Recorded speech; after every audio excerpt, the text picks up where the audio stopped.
MD Mizanur Rahman, আপনি জানতে চেয়েছেন মহিলারা কি পুরুষ দর্জি দিয়ে জামা কাপড় বানাতে পারবে? মহিলারা পুরুষ দর্জি দিয়ে জামা কাপড় বানাতে পারবে, তবে জামার মাপ নেওয়ার ক্ষেত্রে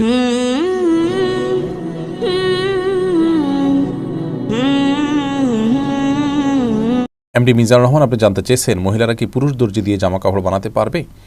মহিলারা পুরুষ দর্জি দিয়ে জামা কাপড় বানাতে পারবে, তবে জামার মাপ নেওয়ার ক্ষেত্রে পুরাতন যে জামা আছে সেগুলো দিয়ে মাপ নেওয়ানোর চেষ্টা করতে হবে।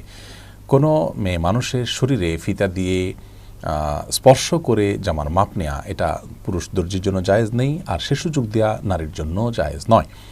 ইসলাম আমাদেরকে যে সুমহান জীবন বিধান দিয়েছেন, এর মাধ্যমে আমাদেরকে আত্মসম্মান বোধ সম্পন্ন সম্ভ্রান্ত মানুষে পরিণত করতে চায় ইসলাম। এজন্য যে কোনো কাজ অন্য 10 জন নারী পুরুষ করতে পারলেও সেই কাজটি যদি আমাদের আত্মসম্মান বোধে বাধে, তাহলে একজন মুসলমান হিসাবে আমরা সেই কাজটি করতে পারি না।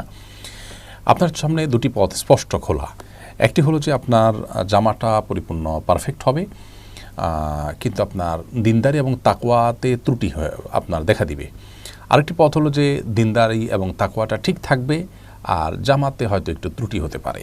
আপনি কোন পথ বেছে নেবেন সিদ্ধান্ত আপনাকেই নিতে হবে। একজন ইমানদার, একজন মুত্তাকি, একজন জান্নাত প্রত্যাশী মানুষ অবশ্যই তার দিনদারিটাকে সম্পূর্ণ ঠিকঠাক রেখে, অটুট রেখে, তার কাপড়ের ক্ষেত্রে, জামার ক্ষেত্রে, পোশাকের ক্ষেত্রে একটু ত্রুটি হলেও সে বিষয়ে তিনি স্যাক্রিফাইস করবেন।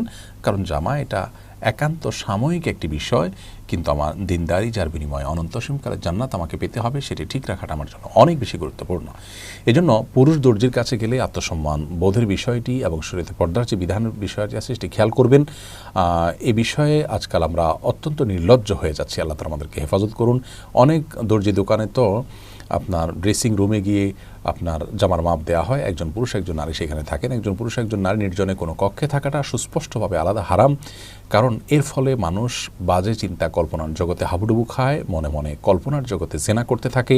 এই বাস্তবতাকে আমরা কেউই অস্বীকার করতে পারবো না। এক্ষেত্রে পুরুষ দর্জির চাইতে বরং অনেক নারীরা আজকাল দর্জির কাজ করেন, অনেক মহিলারা আজকাল উদ্যোক্তা, তারা সেলাইয়ের কাজ করেন। তাদের কাছে কি জামা বানানো অনেক বেশি উত্তম।